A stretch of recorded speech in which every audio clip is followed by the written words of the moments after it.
Welcome back to Sex Talks Podcast with me, your host, Selma Ndasilohenda Iyambo. As always, I'm super excited to be here with you, and I'm beyond grateful that you chose Sex Talks Podcast once again. If you are a first-time listener, welcome to the Sex Talks Podcast family. Here, we are all about creating an informed and educated society of young people who can openly have conversations on sexual health matters while sharing their personal experiences and hearing from experts in the field. We are recording yet another episode live from the Be Free Youth Campus in Katutura thanks to our collaboration with the Be Free Studios under the One Economy Foundation. You can find this youth-friendly space at the Multipurpose Youth Center or online at Be Free Namibia. Today, I'm joined by an extraordinary guest who's here to share their story, a story of resilience, hope, and empowerment.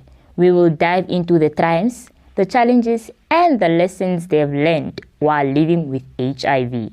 This episode is in commemoration of World AIDS Day, and we are going to shed light on what it means to live boldly and thrive with HIV. Our guest today is Tuwilika Elias, who is a public policy analyst, HIV and gender-based violence advocate, as well as a Fulbright alumni with a master's in public affairs from the University of Missouri in Colombia. She is a survivor of sexual violence and a young woman who's living with HIV. Tuwilika brings a deeply personal perspective to her advocacy. She champions for youth-led conversations on HIV and gender-based violence, focusing on the intersection of education, poverty, and inequality. With her experience in local government, community development, and project management, Tuwilika has contributed to policy initiatives in addressing homelessness, urban sustainability, and poverty. She also serves on boards such as Oyayone Foundation and Regain Trust, driving programs that empower vulnerable women and combat systemic inequality. She is passionate about addressing poverty and inequality, and she's currently building a career in international development while promoting sustainable solutions. Outside of work, she enjoys traveling, reading, nurturing plants, and exploring the world through coffee. Wow. Just before we even continue, I think I already love Tuwilika because of the fact that she explores the world through coffee. Tuwilika, welcome to Sex Talks Podcast. Thank you so much for joining us for this special episode. How are you doing? Selma, thank you for having me, and I'm excited to be here. I'm doing well. How are you? I'm amazing. I'm in your company, so what else? To start off our conversation, I've shared quite a very lengthy biography. Tuwilika, can you maybe just tell us a bit about yourself? Who are you? What do you love doing? Like on days when you're not just busy working on sustainability, what do you do? Well, Selma, so a little bit of background about myself is that I'm from Valdes. Mm-hmm. And so the funny thing is that I don't know how to spell I struggle saying Valdes in English. I struggle saying Walvis Bay. So I always just stick to Valdes. Wait, the English version of... I struggle with the English version of Walvis Bay, so I would rather say the Afrikaans version. Which is? Walvis Bay. And English is Walvis Bay, right? Today is so I struggle with that. Mm-hmm. So I'm from Valvis, and I was raised in a single-headed household that composed of my mother. I have 5 siblings, and I am a twin. Wait, what? Yes, you're very lucky that you get to know that I'm a twin in a short period of knowing me and meeting me. So I have a twin, and identical. No, not identical at all. Okay. Not identical. Not identical. So I have a twin, and I have a twin. In my spare time, like the introduction said, I love traveling, Selma. I feel like the world is so huge and there's so much for us to explore. And there's so much beauty to see and to experience, meeting new people, eating food from all walks of life in different spaces. I think one of my most exciting activities to do while traveling is navigating myself through new spaces and towns, and having to use your Google map to try and find where you're supposed to be going. And like you said, I love coffee. And where is this love coming from? I don't know. I've always loved coffee, but then it's until I went to the US that, got exposed to the coffee shops, and I'm like, this is such a space I like being in. The fact that I love coffee, and then you also have books and you have plants, you have all of that in one space. It's heaven. Wow, like yes. Yeah. Can you open up a coffee shop? Like, I'll be your number one customer and we could be besties. And then I get to meet you. Can I apply for funding? That's a conversation for after this episode. But I'm so shocked that you have a twin. Is it a twin brother? A sister. It's a twin sister. Guys, maybe I should have a podcast for twins. Selma. Tuwilika, thank you so much for that. It's quite interesting to hear that you have a twin, but the conversation for today as one that as a commemoration for World AIDS Day. Now, can you please tell us about your journey of being diagnosed with HIV? Where do I start? From the beginning. Like, I have all the time in the world for you. From the beginning, it's a lengthy story, but to make it short, I found out I was HIV positive when I was in grade 11. I was still in school. And, it's one thing to know and to be educated about HIV, but it's another when it hits home. And when it's yourself, right, being told that you're HIV positive.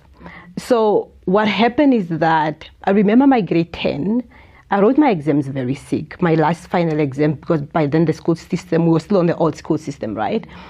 And I wrote my exams sick. Anyways, I passed, went on to grade 11. Mm-hmm. And this was in Valvas? This was in Valvas. Went on to grade 11, but I remember I went for the holidays. Before I went for the holidays, I was sick, right? And then an uncle of mine who had health insurance and, used to use Velvicia, the private hospital, takes me to Velvicia, right? And I get medications and I get well for that holiday time. But come January, I got sick again, and this time around I took myself to the clinic. So I'm a very independent person, and I went to a boarding school. So things such as taking myself to the clinic, it was never a thing of, let me tell my mother I'm sick so that she can. No, I take myself to the clinic. So I took myself to the clinic and went into the nurse room, and then she asked me questions, and she's like, when was the last, have you ever done an HIV test? I'm like, no, I have never done. I've never even thought about it. And then she's like, come back next week, Tuesday. I think they used to do the test on Tuesdays only, or Tuesday and another day. But she said, come back next week, Tuesday. And I get back on Tuesday, and it was in the morning. And if you go to the clinic wearing your school uniform, you get special treatment. You don't have to study there. So I knew about that. So I go into the nurse room, and you know how they do this prep talk before doing the test, the counseling. And she asked me, one of the questions that they always ask was like, so what are you going to do? Like, if the results come back positive or negative? Listen, when she asked me that question, one thing about me, I'll cry you a river, right? I already started crying, right? And she's like, why are you crying? Like, crying, She does the test and just leave it there on the table and walks out of the room. By then I was already crying, and she had already seen what the results are. And because I was crying, she didn't know how to tell me, how to break it to me. So she went out of the room, I guess, to prepare herself on how she's going to address it and how she's going to tell me. And she comes back into the room, and then she says, why are you crying? Did you look at the test results? I'm like, no, I didn't, right? And then she tells me that I'm HIV positive. Selma, how old were you? I was grade 11. So that's 17 at the time, yes. So she tells me, and yeah, I could see my grave. The first thing that came to mind is me dying, right? And I think it's because in the media, that's all what's portrayed. And I think by then I didn't even know the difference between HIV and AIDS, right? Because then there's a difference. I thought I was going to die, and I thought I was going to die so young because I was only grade 11. I still have my whole life ahead of me. And now you are telling me that I'm HIV positive. And she keeps saying that it's going to be okay. And I'm like, nothing is going to be okay, right? And I'm an academic, right? I love school. And I'm like, so you are telling me that I have HIV, meaning I'm going to die? I won't get too far. Yeah, and I always wanted to become a gynecologist. I always wanted to go into the health field. And my goal was always to go to School of Medicine and study to become a gynecologist. And I'm like, that is so gone. It's down the drain, you know. She says it's going to be okay. Put me through the whole counseling, and I go for that period of time when I was in the office, and I go home, right? The reality about being HIV positive kicked in, and about how society will see me, right? How people will look at me and think about me.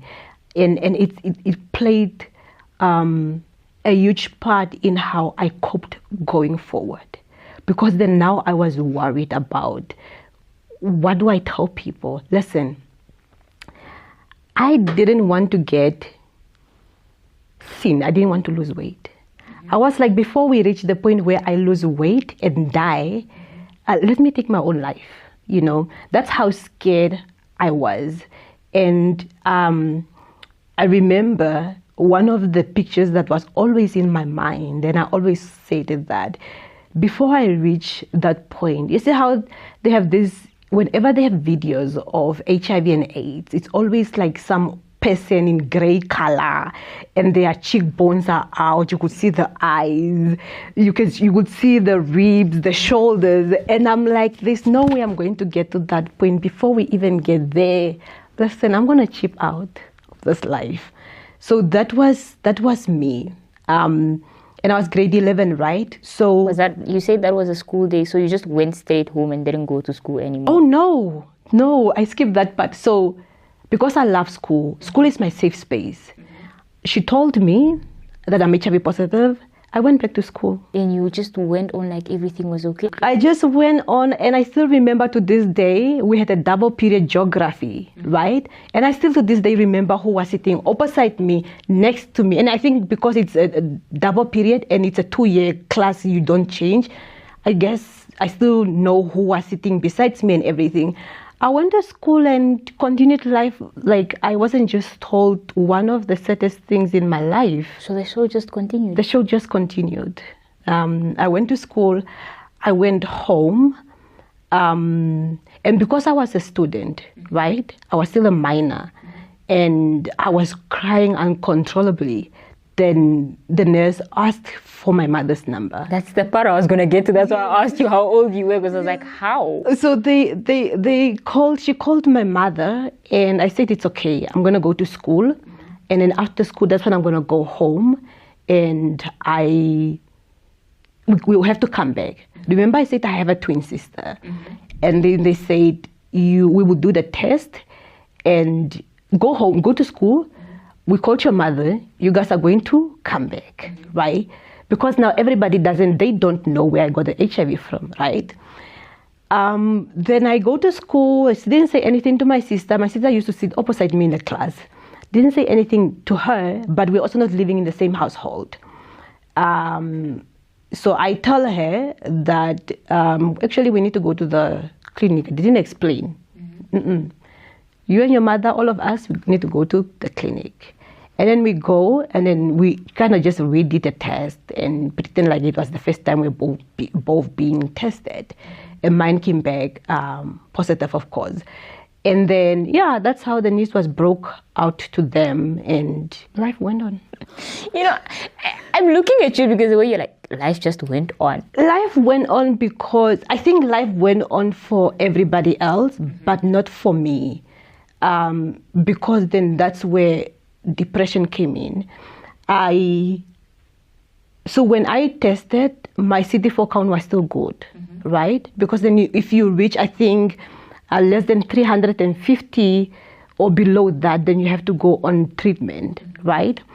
And they said by then the World Health Organization had already given out the rule that whenever you test HIV positive, you go on medication immediately. And I refused. I refused to go on medication because I was just not ready to start medication. And I think my fear was the fact that you have to take medications every day at the same time, and I was not up for that. I don't like taking medication. Now you have to. I feel like it was a force because I'm not doing it because I want to, but I'm doing it because I don't have a choice and I need to keep me alive, right?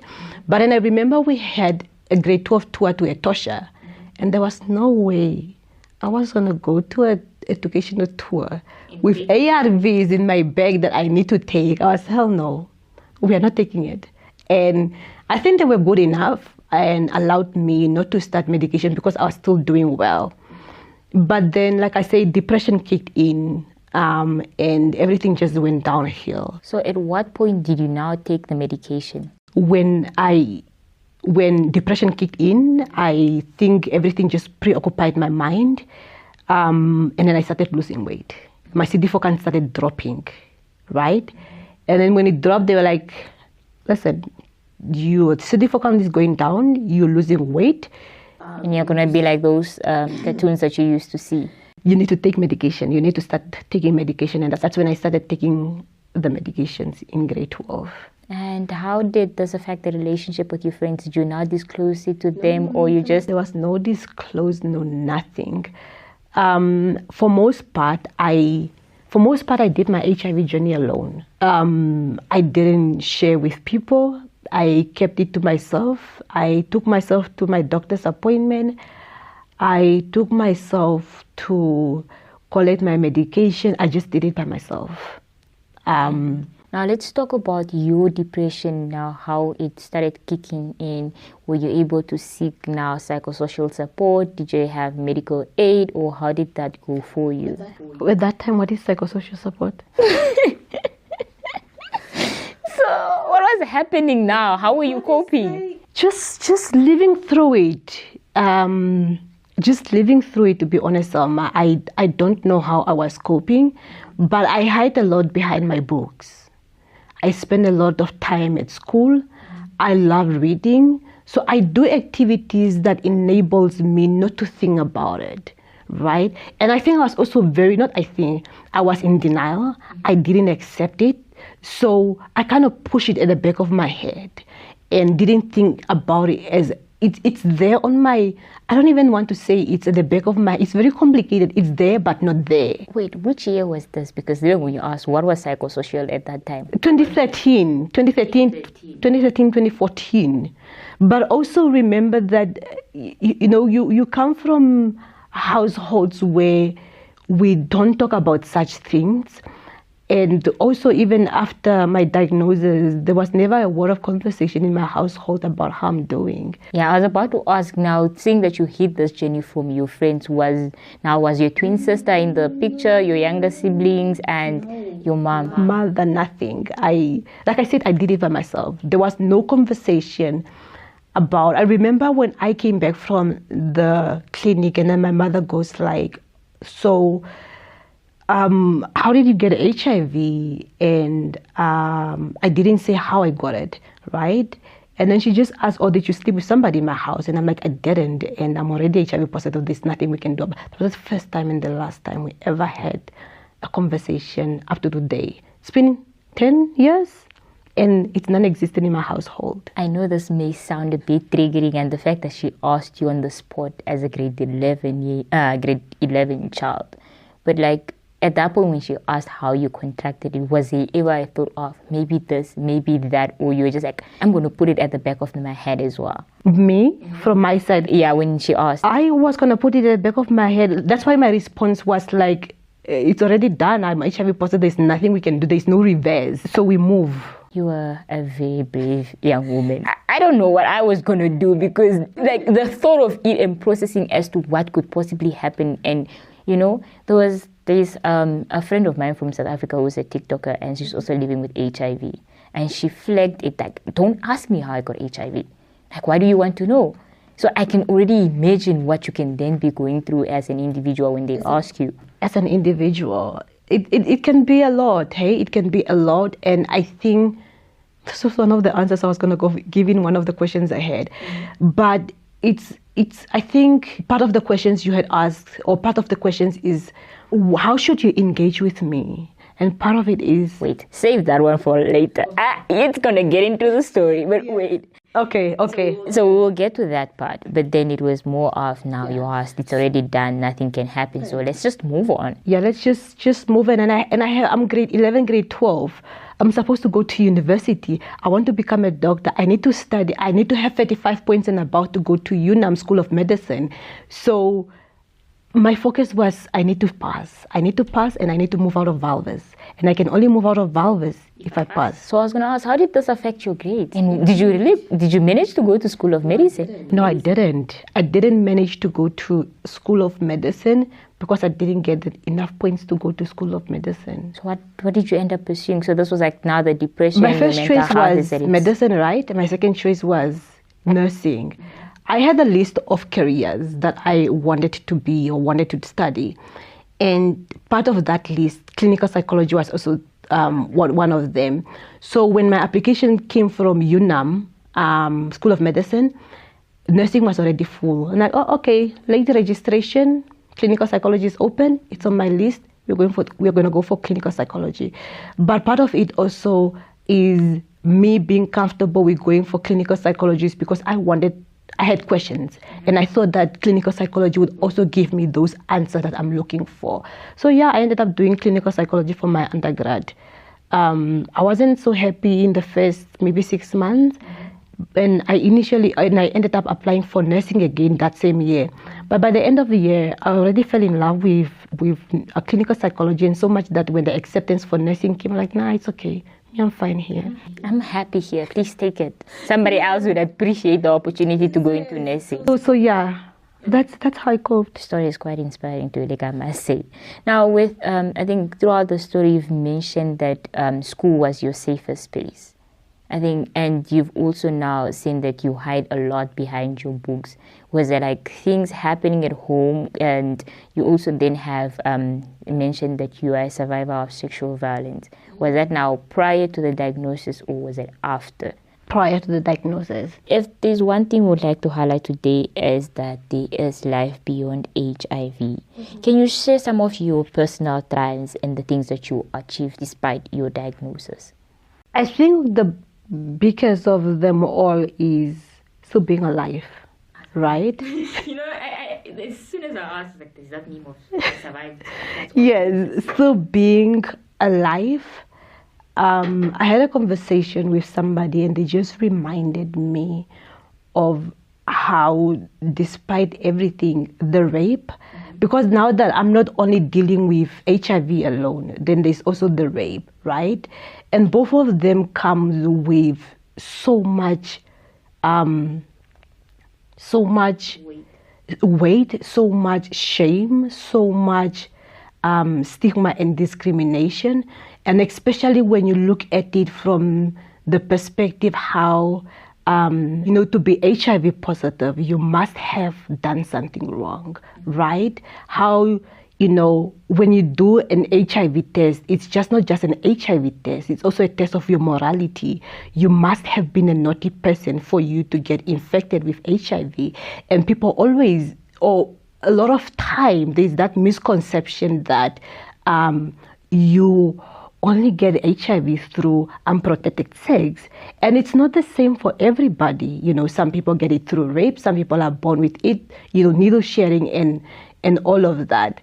So having to live with coming to terms being HIV positive, and also having my trauma from the rape, and still being alive and got through not committing suicide and everything, I think for me that's an achievement in itself. It's a big achievement.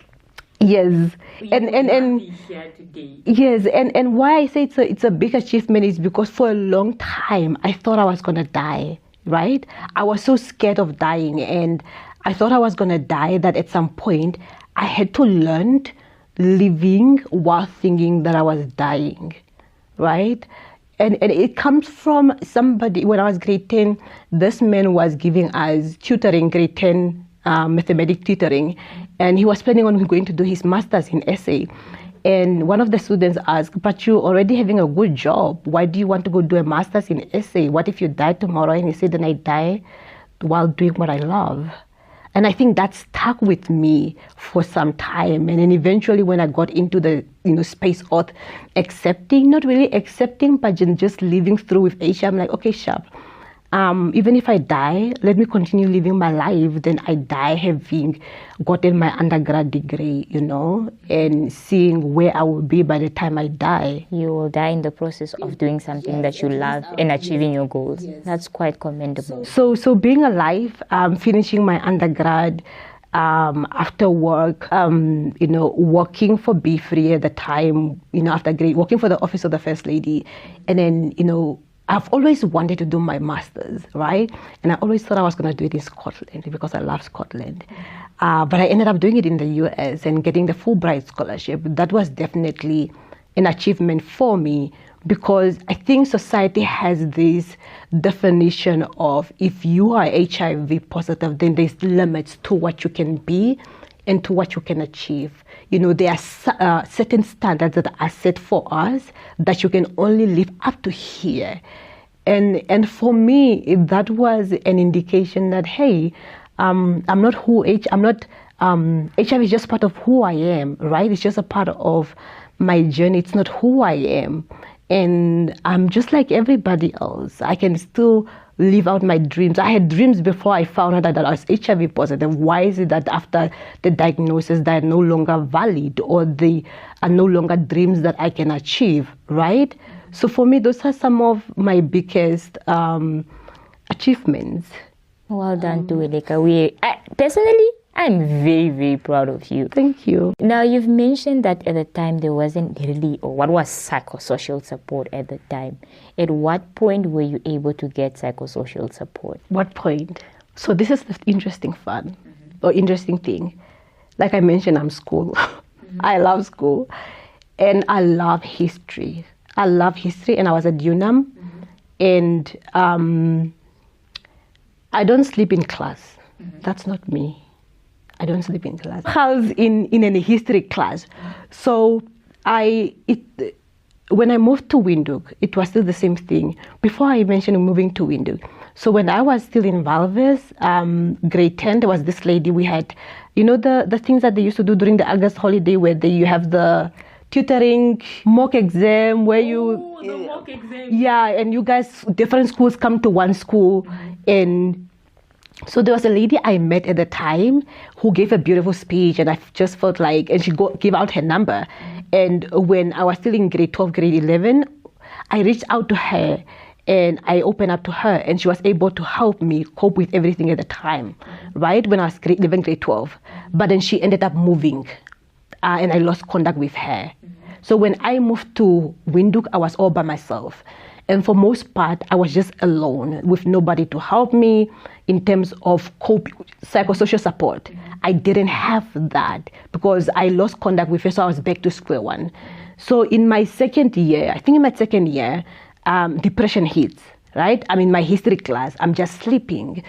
And then my professor comes, one day we're sitting outside, and that's Dr. Akawa, by the way.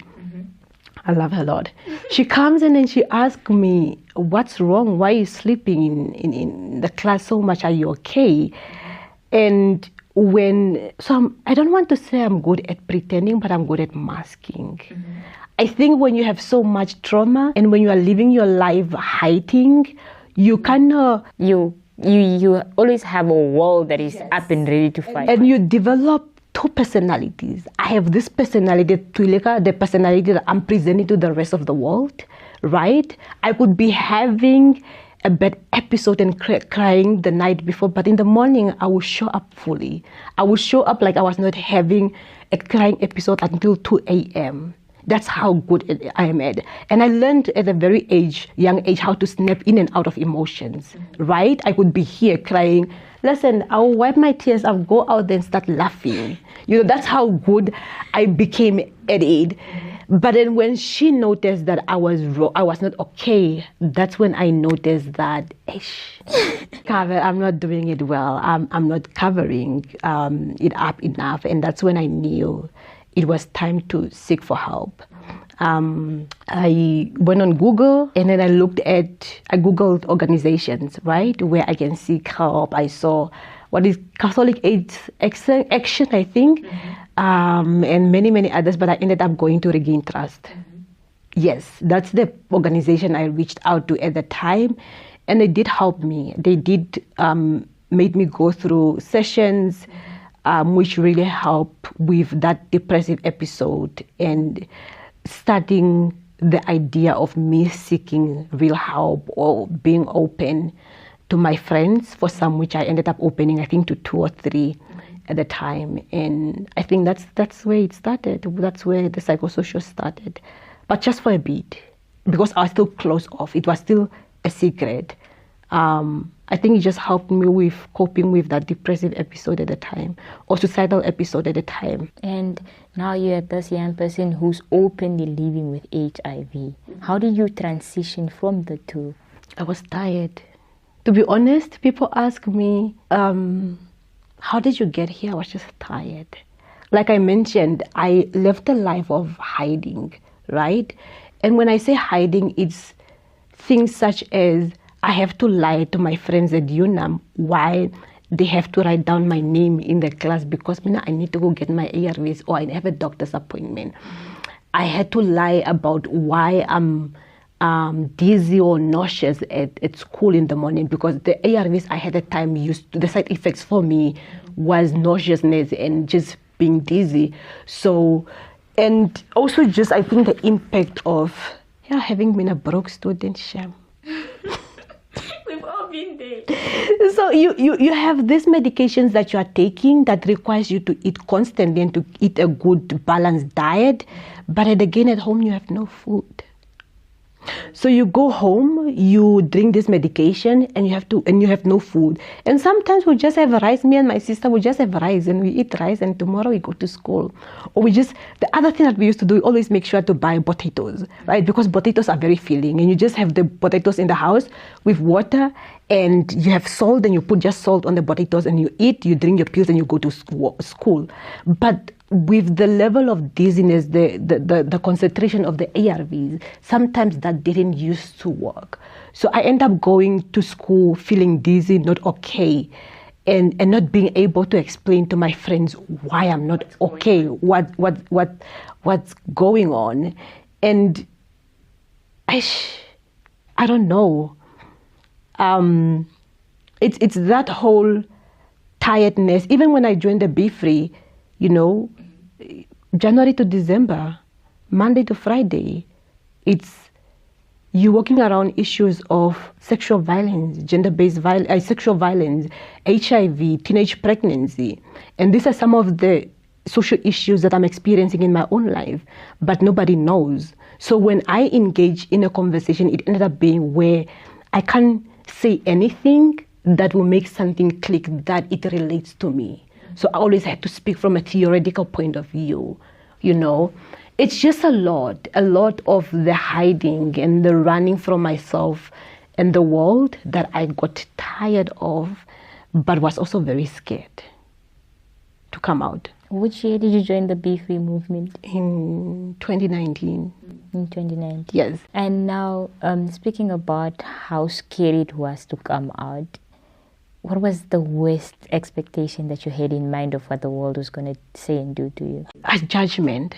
I was afraid of the judgment. I was afraid of the rejection. I was afraid of the whole view of how people are going to look at me. What did she do? I think the acceptance part was the most difficult for me. And for most part, I spent so much time worried about what people would think. If I may ask, and this might also be triggering, how did you open up about living with HIV? When I came out? Yeah, how was that? Are you able to describe the process wise? So, it's actually funny that we are doing this during the 16 days of activism. So what happened is that I was done, and I was just done running. I was done running, and I reached a point where I didn't care anymore. Who knows how they're going to treat me? And I think what made me reach that point is I didn't mention that there is an uncle of mine that helped my mother raise us, right? So, and I thought that I owe my uncle. I thought that I owe him excellence. I thought that I owe him to do good in life, to achieve things in life. So, and I always thought that he should know, right, about my status and everything, but I wasn't bold enough. So I lived life trying to perform so that when I tell him, you at least achieved something. I at least achieved something. It would not be a case of I spent so much money on you and this is what you're bringing me, right? So I passed my fourth year. I graduate. I'm like, okay, at least I have an honors degree. If I tell him it's not so bad, right?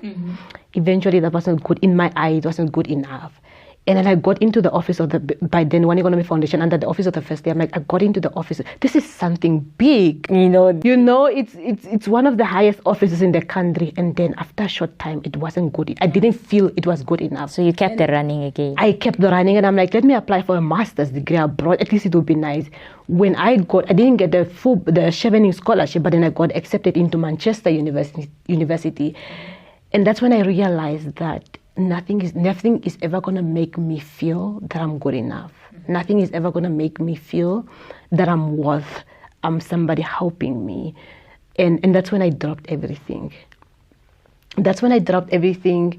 And during the 16 days of activism that year, Break Free was supposed to have where survivors of sexual violence share their stories anonymously, or, you go and you write a letter. So they had to write letters to their rapist. I remember writing that letter, but it was going to be submitted anonymously. And I write the letter and I submit to Lily, right? But then Lily had known, because we had this group, I think Lily, me and Esther and somebody else, we had this group where we encourage each other to write. And that's how I wrote that article, and I just dropped it on the WhatsApp group. How they respond to it, that's up to them. It's up to them. They were very sweet. So I write that letter and I submit it to Lily, and that was 2020 now. I submitted to Lily for the event, but I was going to be anonymous. I chickened out. I think 2 weeks before the event, I chickened out. Like, Lily, can you please give me back my letter? And you know how Lily is sweet, and Lily goes like, yeah, Tuwilika, it's okay. You don't have to do it if you're not ready. I took it back, and then fast forward, it's 2021. I then moved to the US. And I was just like, I'm gone. What can they do to me? What can they do to me? I had control over who had access to me, who would only reach me on my social media platform. I could switch off and delete the platforms. WhatsApp, I could, delete my WhatsApp. You can't reach me via phone call or text message. So that gave me a little bit of confidence, right? And yeah, that's how I disclosed. I was tired, and part of it was also I always longed to have somebody to look up to that was driven as I am, or that sought after the things I wanted out of this world, right? And I didn't have that. So I was like, why don't I be that for myself? Why do I have to keep running? And I'm already just exhausted. And the exhaustion also came from the aspect that it held me back in so many ways. I'll be in rooms, rather than speaking up, I'm so scared. I cannot. Because we are scared of what will they say again. Yes, I was just tired of all of that. And yeah, that's how the disclosure happened. I admire your bravery, Tuwilika. Just for clarity, Break Free is one of the pillars under the One Economy Foundation. Should you require any psychosocial support, we are available at the Be Free Youth Campus, that is at the Multipurpose Youth Center in Botell Street. Or alternatively, you can reach out to us on our various social media platforms. That's Facebook, Twitter, Instagram at Be Free Namibia, or at Break Free itself. so we can be able to provide you with the necessary assistance. Or you can just walk in. The campus is open from Monday to Friday from 8 o'clock to 1700 hours, and you can sign up to be a member. Just check the link in our bio on our various social media platforms. Now, you've opened up about how you then been living in fear, running, and then just, getting tired and speaking out. What are some of the things that you wish people understood about people living with HIV? That HIV does not have a face.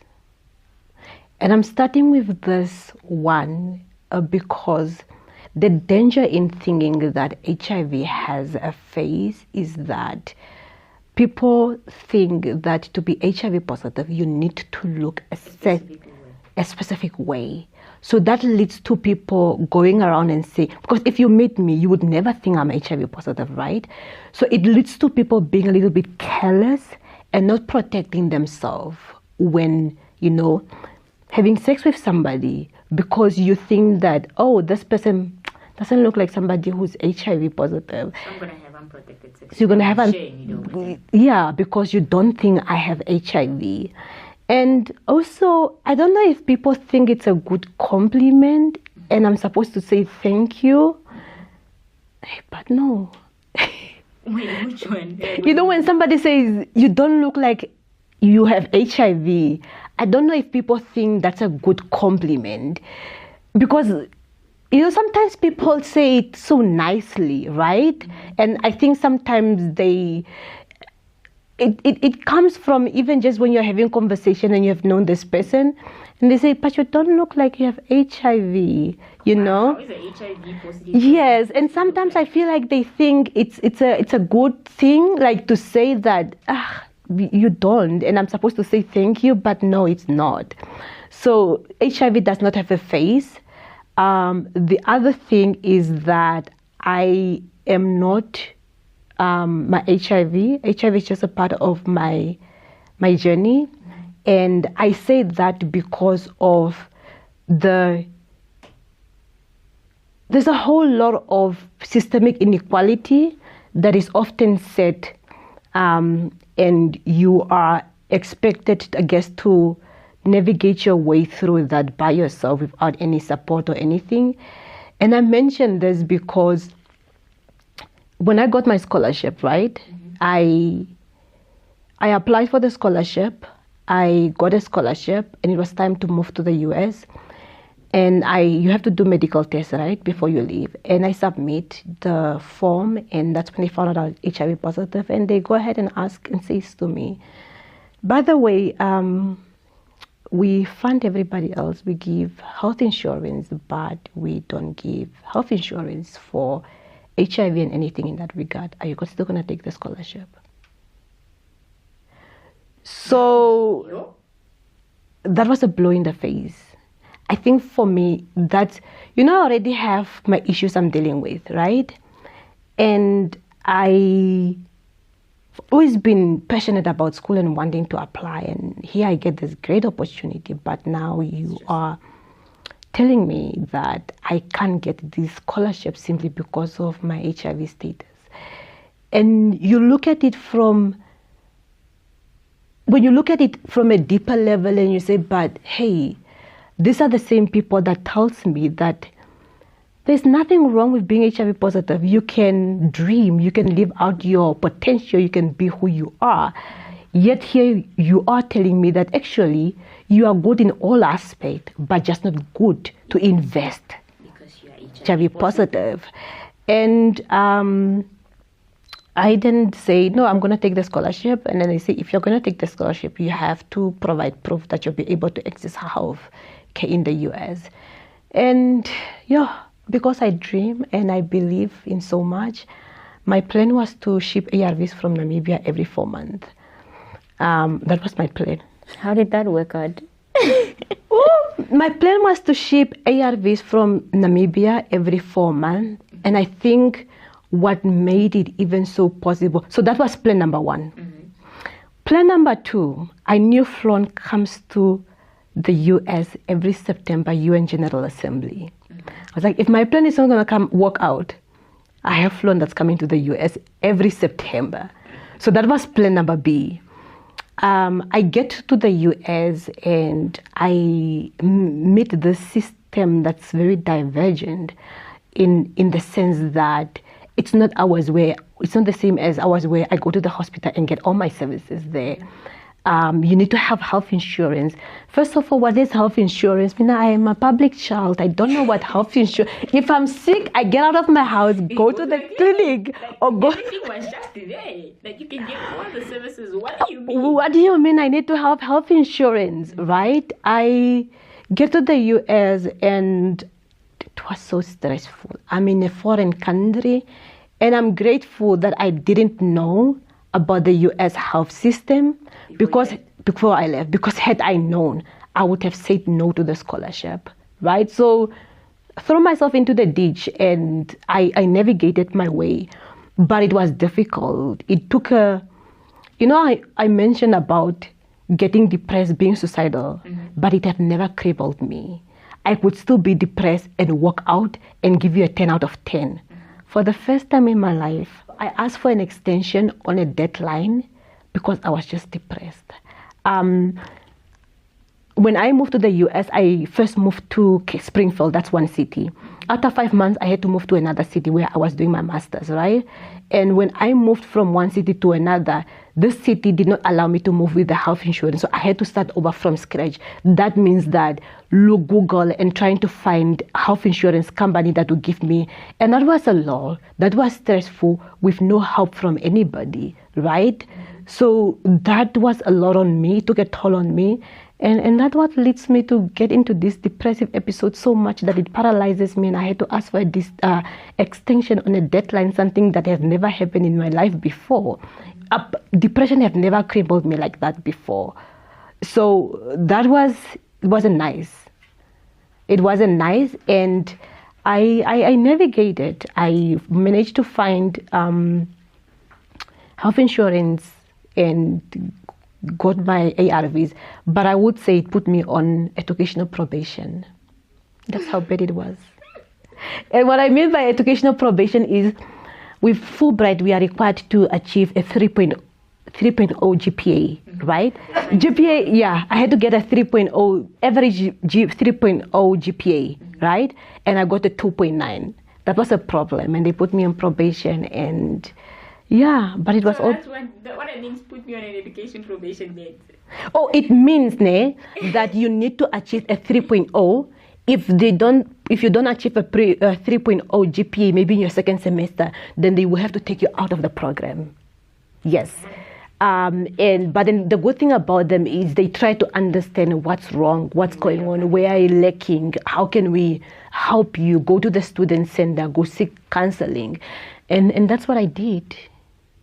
And but also getting a health insurance helped me a lot, because now I was no longer worried about shipping, and I was also I was about to ask you, so how did the shipping go for the first 4 months? No, it never happened. It never happened because my initial taking, I met this doctor who was so nice, who referenced to me to a sister of hers who was working at the hospital, who knew somebody who was working with an NGO. You knew someone that knew someone, and you navigate. You go from this hospital to this hospital to this institution, because that's how different it is.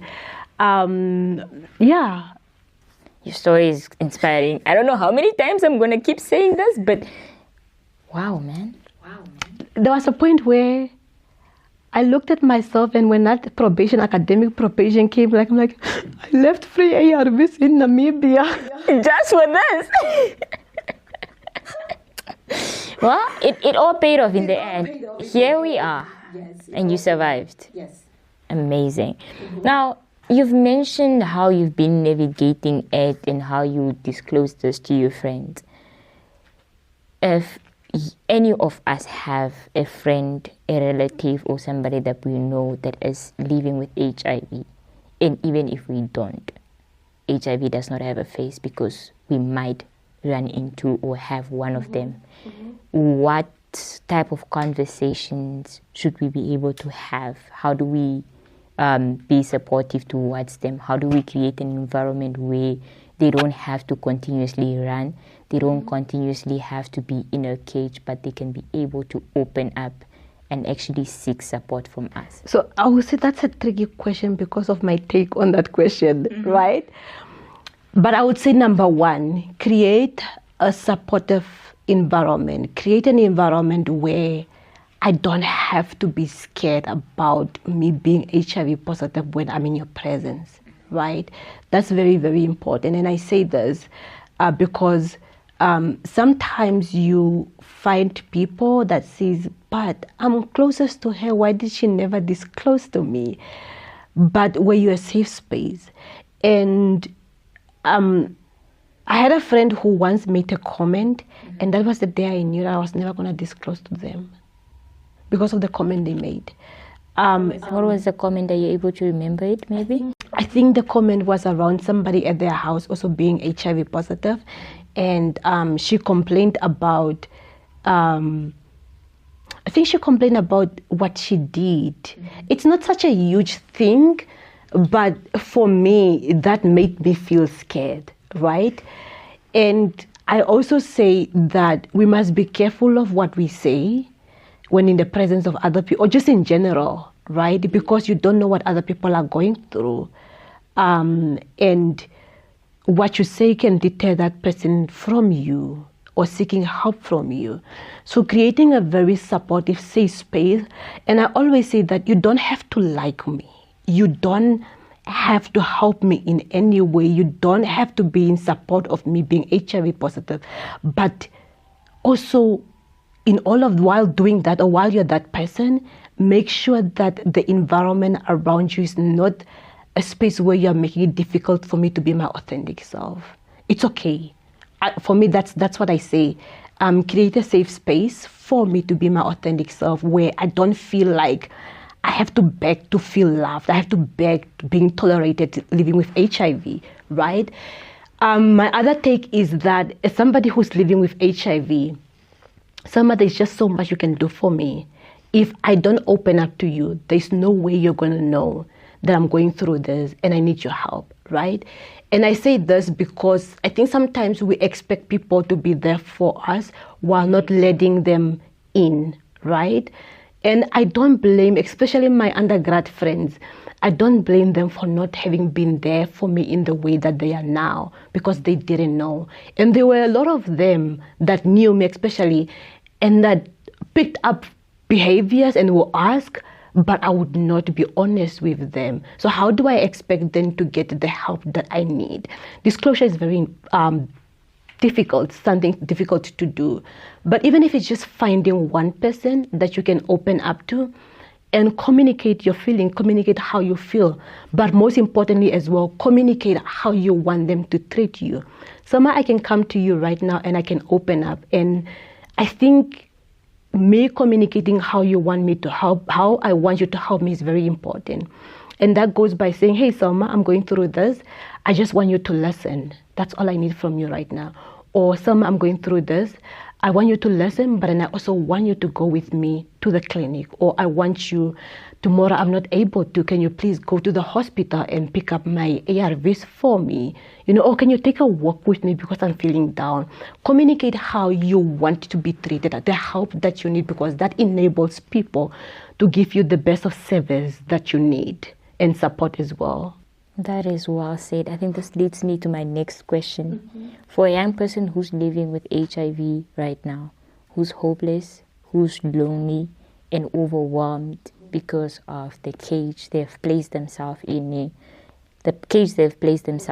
or the one that society has placed them in, what would you say to them today? And I'm saying this because I lived through it. And I think I'm able to say this with smiling and everything, that it's going to be okay. It's really going to be okay. But you need to start with yourself, accepting your status, taking care of yourself. And when you accept your status, it becomes easier to embrace the process, to live through the ups and downs, right? And once you accept yourself, people's opinion really don't matter anymore because you don't care, right? Once you reach that point, it becomes easier to navigate the ups and downs of living with HIV and even just seeking help. It also goes back to communicate, seek out help. I think we are living in a society now where services are more available than back in the day, and there are also now more conversations and platforms where you can reach out for help. Go out and seek out those places, go services. You owe it to yourself. To be honest, you owe it to yourself to take care of yourself. Because it's very scary. Silence is a scary thing. And it ruins you as an individual. It limits you to what you can be and what you can do. But if you go out and seek help, you get the help that you need, and you'll be able to live a life that you're proud of, that you are happy of. Do not suffer in silence. Yes. So please do make sure to speak, communicate, and it's definitely going to be okay. Yes. But it's going to be better if you do speak out. Now, I think that has brought us to the end, but not the final part of this podcast, because we have now integrated a segment that allows us to ask 3 fun questions to our guests, because the atmosphere is quite tense in here, because I'm holding back my tears. They are somewhere close, because what a story. Now, the fun part, your first question would be, what's the one thing you wish more people knew about HIV? And can you explain it in 2 sentences? One thing you wish more people knew about HIV that you haven't mentioned in this whole episode. When you talk about inclusivity, when you talk about equality, when you talk about ending HIV, you cannot talk about that without addressing issues such as poverty, systemic inequality, gender-based violence, stigma, and discrimination, because those are the drivers of HIV in our current world. Well said. I'm just not sure if it's 2 sentences. Here is your second question. What's your go-to song that keeps you motivated and feeling strong? I don't have... It depends. It depends what I'm going through. I love Brenda Fassie. I love Lucky Dube. I love Passenger. Listen, when I was homesick, do you know who I listened to? Tatequila. It helps, man. Being in a foreign country is something you would never experience, because you're like, it's not the same when you're home. Yes. I love Zahara a lot. So it depends what I'm going through. I love, she's a gospel singer. Stephanie, great singer. I love her a lot. I listen to a lot of Hill songs. I love, Mafiki Zolos. So I love a lot of South African music. I'm just here looking at her. I'm like, I said 1, and she said, hold on, I'm gonna give you more. Diverse, man. I love jazz music. I love country music. So it really depends what I'm going through. I think I'm gonna phrase it as you love music. I love, yeah. That's the only way we're gonna wrap this one up. Now your final question. If you could give yourself a superhero name based on your journey, what would it be and why? Actually, I still want to give my name Tuwilika. Tuwilika is a superhero. Yes. I was about to ask you why, but there's a reason why my tears are this close. Tuwilika, I think before I can let you go, I just remembered we are currently in 16 days of activism. World AIDS Days on Sunday. And just for context, this episode, just like the many others, is pre-recorded. What message would you have to those that are enduring violence, or those that have endured violence that are currently on their healing journey? Seek help. I think there's so much power in talking. There's so much power in sharing. And as much as I say that, be careful as well to whom you share. If you're comfortable with the person, do it. If you're not comfortable, don't do it. Take time. I forgot to mention that one of the best advice Flon ever gave me was, take your time. You don't owe anybody an explanation at all, right? So as much as I say seek help, also be patient with yourself. And you don't owe anybody an explanation. Take your time in healing. Don't force yourself. And it's going to be okay. Yes. I guess don't just suffer in silence. Don't suffer in silence, but that doesn't mean you should just rush and speak out. Be patient with yourself. And at the end of the day, it's going to be okay. With that being said, this has been a meaningful conversation. Thank you for sharing your journey, your wisdom, your light, and being gracious with your time today. Thank you for hosting me. To all our listeners, please remember that HIV does not define a person. Together we can break the stigma and support each other in order to live healthy and fulfilling lives.